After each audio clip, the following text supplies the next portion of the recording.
ആദരണീയരായ മുസ്ലിം സഹോദരന്മാരെ, സഹോദരിമാരെ, സർവശക്തനായ അള്ളാഹുവിൻ്റെ നിയമ നിർദ്ദേശങ്ങൾ ജീവിതത്തിലുടനീളം സൂക്ഷിച്ച് ജീവിക്കണേ എന്ന് ആമുഖമായി എല്ലാ ഓരോരുത്തരെയും ഓർമ്മിപ്പിക്കുകയാണ്. നമ്മുടെ കേരളത്തിന്റെ സാഹചര്യത്തിൽ അടുത്ത ദിവസം മുതൽ നമ്മുടെ കലാലയങ്ങളൊക്കെ തുറന്ന് പ്രവർത്തിക്കാൻ പോവുകയാണ്. ജൂൺ മാസത്തിന്റെ ആദ്യത്തിൽ നമ്മുടെ സംവിധാനം അനുസരിച്ച് വിദ്യാഭ്യാസ സ്ഥാപനങ്ങൾ എല്ലാം തുറന്ന് പ്രവർത്തിച്ചു തുടങ്ങുന്നു. ഭൗതിക കലാലയങ്ങൾ മാത്രമല്ല, മതപഠനശാലകളും കോളേജുകളും മദ്രസകൾ വരെയും ഇപ്പോൾ ആ രീതിയിലാണ് നമ്മൾ നടത്തി കൊണ്ടുപോകുന്നത്. ഒരു വിദ്യാഭ്യാസ വർഷത്തിന്റെ തുടക്കത്തിൽ രക്ഷിതാക്കൾ എന്ന നിലക്ക് അതിൻ്റെ മക്കളുടെയൊക്കെ കാര്യങ്ങൾ ശ്രദ്ധിക്കേണ്ടവരെന്ന നിലക്ക് നമ്മൾക്ക് ഗൗരവമായി ചില കാര്യങ്ങൾ ആലോചിക്കണം. അതിനു വേണ്ടിയുള്ള ചില നിർദ്ദേശങ്ങൾ നമ്മുടെ ശ്രദ്ധയിലേക്ക് കൊണ്ടുവരികയാണ് ചെയ്യുന്നത്. ഇന്ന് നമ്മൾക്ക് എല്ലാവർക്കും അറിയാവുന്നതുപോലെ മക്കളെ വിദ്യ അഭ്യസിപ്പിക്കണമെന്ന് ആരെയും പറഞ്ഞ് ബോധ്യപ്പെടുത്തേണ്ടതില്ല, പ്രത്യേകമായ പ്രേരണയും നൽകേണ്ടതില്ല. ആ കാര്യത്തിൽ ആളുകൾ ഇന്ന് പൊതുവെ ബോധവാന്മാരാണ്.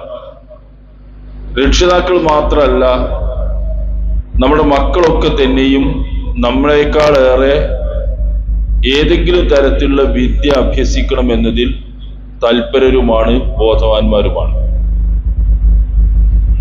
ഇതിന്റെ പ്രാധാന്യം ഓരോ കാലത്തും മാറി മാറി വരുന്നുണ്ട്.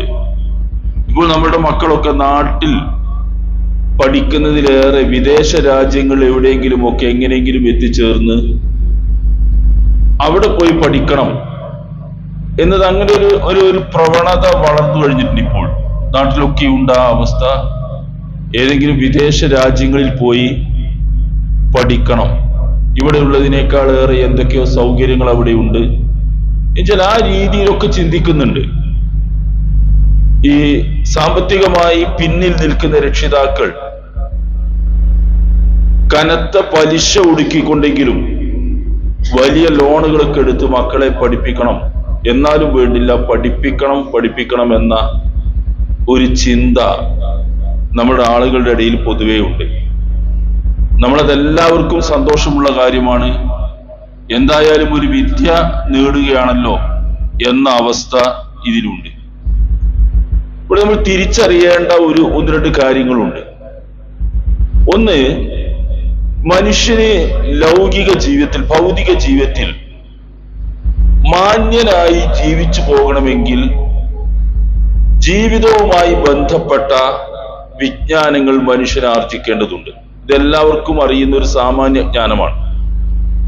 നമ്മൾ ഈ ദുനിയാവിൽ മരിച്ചു പോകുന്നത് വരെ ജീവിക്കാൻ ആവശ്യമായ ഭൗതിക ജ്ഞാനം എന്ന് നമ്മൾ പറയുന്ന ആ തരത്തിലുള്ള വിവരങ്ങൾ മനുഷ്യൻ ആർജിച്ചേ കൂടൂ. അല്ലാത്ത പക്ഷം ഒരാൾക്ക് ഈ ദുനിയാവിൽ മാന്യമായി ജീവിച്ചു പോകാൻ കഴിയില്ല. ഇത് വിജ്ഞാനത്തിന്റെ ഒരു ഭാഗമാണ്. എന്നാൽ നമ്മൾ ഊന്നി പറയാനുള്ള മറ്റൊരു ഭാഗമുണ്ട്. ഈ ഭൗതിക ജ്ഞാനം ഏതെങ്കിലും തരത്തിൽ മനുഷ്യന്മാർ അഭ്യസിക്കും. അത് നമ്മൾ വിചാരിക്കുന്നത് പോലെ ഏതെങ്കിലും കോളേജിൽ പോയി പഠിക്കണമെന്നൊന്നുമില്ല. അത് അയാളുടെ ജീവിത സന്ധാരണത്തിന് ആവശ്യമായ അതിനു വേണ്ട വിവരങ്ങൾ അയാൾ ശേഖരിച്ചിരിക്കും. ഒരു അക്കാദമികമായ പഠനമായിക്കൊള്ളണമെന്നില്ല. അതൊന്നുമില്ലാതെ തന്നെ മനുഷ്യൻ അതൊക്കെ ആർജിക്കും. കാരണം മനുഷ്യന്റെ പ്രകൃതിയിലുള്ള ഒരു സംഗതിയാണത്. തൻ്റെ ജോലിയും തൻ്റെ ഉപജീവനവും ഒക്കെയായി ബന്ധപ്പെട്ട് എന്തൊക്കെ അറിയണമോ അതൊക്കെ എല്ലാവരും അറിഞ്ഞിരിക്കും. അത് ഭൗതിക ലോകത്തെ ഒരു സിസ്റ്റം, ഒരു രീതി, അങ്ങനെയാണ് മനുഷ്യന്മാർ അതൊക്കെ പഠിച്ചിരിക്കും.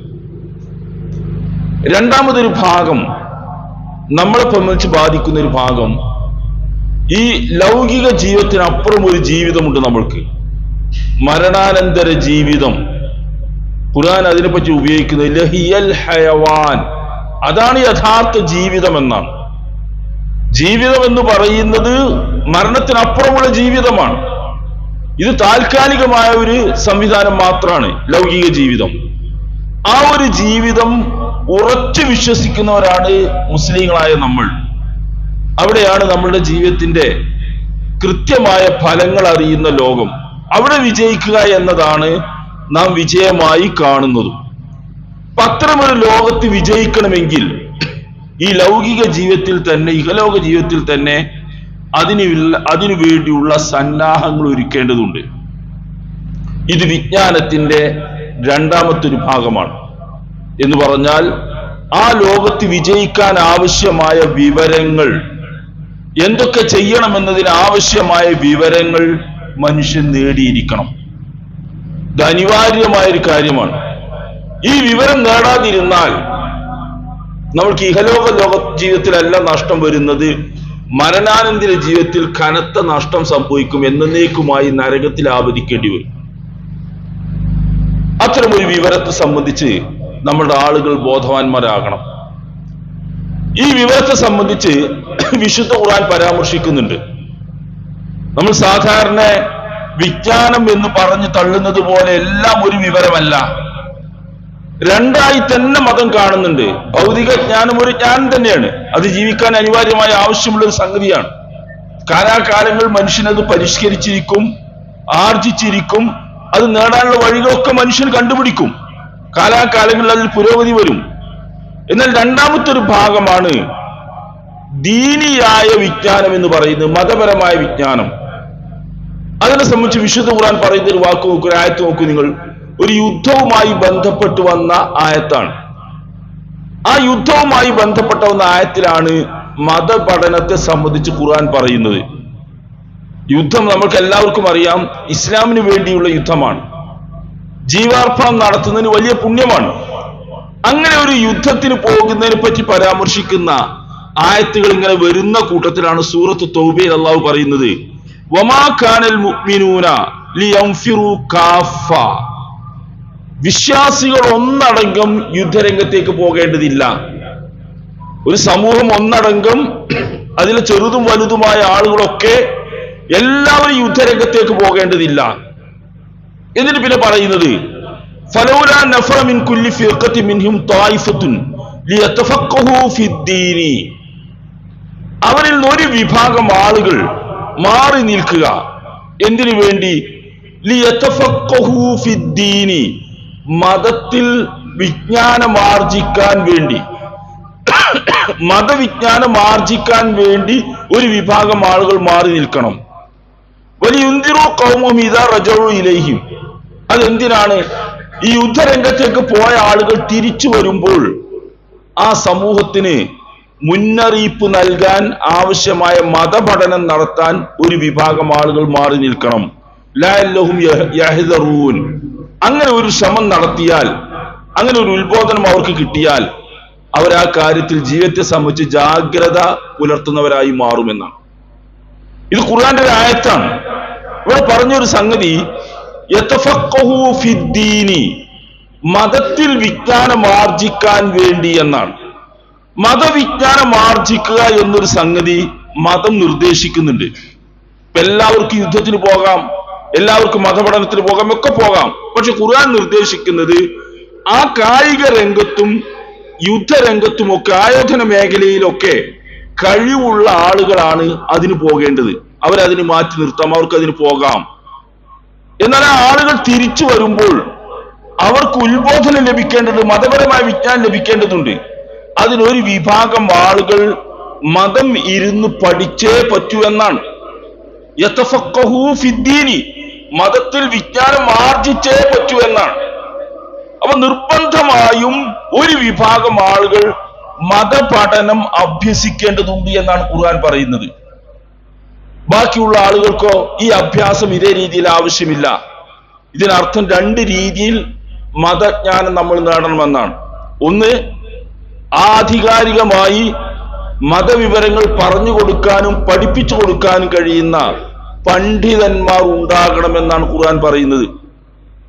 രണ്ടാമത്, അവർ സാമാന്യ ജനങ്ങൾക്ക് പറഞ്ഞു കൊടുത്താൽ അവർക്ക് നിത്യജീവിതത്തിൽ ആവശ്യമുള്ള വിവരങ്ങൾ കൊണ്ടു നടക്കാൻ, അവരുടെ ആരാധനകൾ നിർവഹിക്കാൻ, അതുപോലുള്ള കാര്യങ്ങൾ നിർവഹിക്കാനുള്ള സാമാന്യമായ മതവിവരം മറ്റുള്ളവർക്കും വേണമെന്നാണ്. ഈ രണ്ടു തരം വിവരവും ആർജിക്കേണ്ടതുണ്ട്. അതിലൊന്ന്, സാമാന്യമായി മതത്തെക്കുറിച്ച് എല്ലാവരും അറിയുക. ഒരു ഖുതുബയിലൂടെ, ഒരു ക്ലാസ്സിലൂടെ നമ്മൾ ഒരുപാട് മതവിവരങ്ങൾ നേടുന്നുണ്ട്, നമ്മൾ ഉത്ബോധനം ആർജിക്കുന്നുണ്ട്. എന്നാൽ അത് പറഞ്ഞു കൊടുക്കാൻ, അത് പഠിപ്പിച്ചു കൊടുക്കാൻ പണ്ഡിതന്മാർ, വിജ്ഞാനമുള്ള ആളുകൾ, യതഫഖഹു ഫിദ്ദീനി, മതത്തിൽ വിജ്ഞാനം നേടേണ്ടതുണ്ട് എന്ന് പറഞ്ഞുകൊണ്ട് മറ്റൊരു ഭാഗവും നമ്മൾക്ക് പഠിപ്പിക്കുന്നുണ്ട്. ഈ പഠിച്ച ആളുകളാണ്, മതം ഇരുന്ന് പഠിച്ച ആളുകളാണ് സാധാരണ ജനങ്ങൾക്ക് അത് പറഞ്ഞു കൊടുക്കുകയും ഉപദേശം നൽകുകയും ചെയ്യേണ്ടത്. അത് അവരുടെ ബാധ്യതയുമാണ്. അതിന് ആളുകൾ സജ്ജമാക്കുക എന്നുള്ളത് സമൂഹത്തിന്റെ ആവശ്യമാണ്. ആരും അത് നിർവഹിക്കുന്നില്ലെങ്കിൽ എല്ലാവരും ആ കാര്യത്തിൽ കുറ്റക്കാരായി മാറും. ആരും അതിന് തയ്യാറാകുന്നില്ലെങ്കിൽ ആ സമൂഹം മൊത്തത്തിൽ അതിന് കുറ്റക്കാരായി മാറും. കാരണം മതപണ്ഡിതന്മാർ ഉണ്ടാവുക എന്നത് കാലത്തിന്റെ ഒരു ആവശ്യമാണ്. എക്കാലത്തും അത് ആവശ്യമുണ്ട്. ലോകത്തെമ്പാടും മുസ്ലിങ്ങൾ വളരെ ശ്രദ്ധയോടുകൂടി അത് കൊണ്ടുപോയി നടത്തിയത്. പല രീതിയും ഓരോ കാലത്തും ചരിത്രത്തിൽ നമുക്ക് കാണാം അത് സ്വീകരിച്ചിരുന്നു. എന്ന് പറഞ്ഞാൽ മതപഠനം വളരെ പ്രധാനപ്പെട്ട ഒരു കാര്യമാണ്. ഒന്ന്. രണ്ടാമത്തത്, ആ പണ്ഡിതന്മാർ നൽകുന്ന വിജ്ഞാനത്തിൽ നിന്ന് സാധാരണക്കാരായ ആളുകൾ അവർക്ക് ആവശ്യമായ ജീവിതത്തിൽ ഇബാദത്തുകളും ആരാധനകളും ഒക്കെ ചെയ്യാനുള്ള വിവരവും അവർ നേടി. ഈ രണ്ട് ഭാഗവും രണ്ട് തരത്തിൽ വിജ്ഞാനം, മതവിജ്ഞാനം ആർജിക്കണം എന്നാണ് വിശുദ്ധ ഖുർആൻ നമ്മോട് പറയുന്നത്. ഈ കാര്യം നമ്മൾ ഈ സന്ദർഭത്തിൽ ആലോചിക്കേണ്ടതാണ്. നമ്മുടെ മക്കളെയൊക്കെ നമ്മൾ വിദ്യാഭ്യാസം ചെയ്യിക്കുന്നുണ്ട്. എല്ലാ ആളുകളും അതിൽ തൽപരരാണ്. വളരെ ശാന്തമായിട്ട് നമ്മൾ ആലോചിച്ച് നോക്കുക. നമ്മളുടെ ഈ കുട്ടികളൊക്കെ ഭൗതിക ലോകത്തേക്ക് പഠിപ്പിക്കാൻ വേണ്ടി നമ്മൾ പറഞ്ഞു വിടുമ്പോൾ അവർക്ക് ആവശ്യമായ മതവിജ്ഞാനം സാമാന്യമായിട്ടെങ്കിലും, പണ്ഡിതനാകുന്നത് മറ്റൊരു ഭാഗമാണ്, അല്ലാത്ത രീതിയിലെങ്കിലും അവർക്ക് നൽകാറുണ്ടോ എന്നുള്ളത് വളരെ ഗൗരവമായി രക്ഷിതാക്കൾ ആലോചിക്കേണ്ടതാണ്. വീട്ടിൽ നിന്നാവാം, മദ്രസകളിൽ നിന്നാവാം, അല്ലെ അങ്ങനെയുള്ള പാഠശാലകളിൽ നിന്നാവാം, അവർ താമസിക്കുന്ന ഹോസ്റ്റലുകളിൽ നിന്നോ കേന്ദ്രങ്ങളിൽ നിന്നോ ഒക്കെ ആവാം. അങ്ങനെ ഒരു ആലോചന നമ്മളുടെ രക്ഷിതാക്കൾക്ക് ഉണ്ടാവേണ്ടതുണ്ട്. എന്റെ കുട്ടിയെ കലാലയത്തിലേക്ക് പറഞ്ഞു വിടുമ്പോൾ അത്തരം ഒരു സാഹചര്യം അവന് ഒരുക്കി കൊടുക്കേണ്ടത് എന്റെ ബാധ്യതയാണ്. മറ്റു മാർഗങ്ങൾക്ക് പുസ്തകങ്ങൾ, വായന, മറ്റു മാർഗങ്ങളൊക്കെ ഉണ്ട്. ഏത് മാർഗവും സ്വീകരിച്ചുകൊണ്ട് മതത്തിന്റെ പരിധിയിൽ തന്നെ അവനെ ഉറപ്പിച്ചു നിർത്താൻ ആവശ്യമായ ബോധം നൽകാൻ രക്ഷിതാക്കൾക്ക് ബാധ്യതയുണ്ട്. ഈ ബാധ്യത നിർവഹിക്കപ്പെടുന്നുണ്ടോ എന്നത് നമ്മൾ ശ്രദ്ധിക്കണം. എല്ലാവരും പഠിപ്പിക്കുന്നു, പല തലങ്ങളിൽ കുട്ടികൾ വിടുന്നു. ഈ പോകുന്ന മക്കളെയൊക്കെ നമ്മൾക്ക് നമ്മളുടെ മക്കളായി തന്നെ തിരിച്ചു കിട്ടുമോ എന്നത് ആലോചിക്കണം. വളരെ കലുഷമായ ഒരു സാഹചര്യം നമ്മുടെ നാട്ടിലുണ്ട്. വളരെ ഭയാനകമാണ് നമ്മുടെ നാട്ടിന്റെ സാഹചര്യം. എല്ലാ ആളുകളെയും കുടുക്കിക്കളയുന്ന വലകൾ വിരിച്ചു നിൽക്കുന്ന നാടാണ് നമ്മളുടെ നാട്. അതിന് പല സംഘടനകൾ പ്രവർത്തിക്കുന്നുണ്ട്, പല സംവിധാനങ്ങളുണ്ട്. വളരെ നിഷ്കളങ്കരായി കുട്ടികളെ അങ്ങോട്ട് ഇറക്കി വിട്ടാൽ അവരാ കെണിയിലൊക്കെ ചാടിക്കാവാൻ പറ്റുന്ന വലയും വീശി നിൽക്കുന്ന നെറ്റ്വർക്കുകളുള്ള പല ആളുകളും ഈ ലോകത്തുണ്ട്.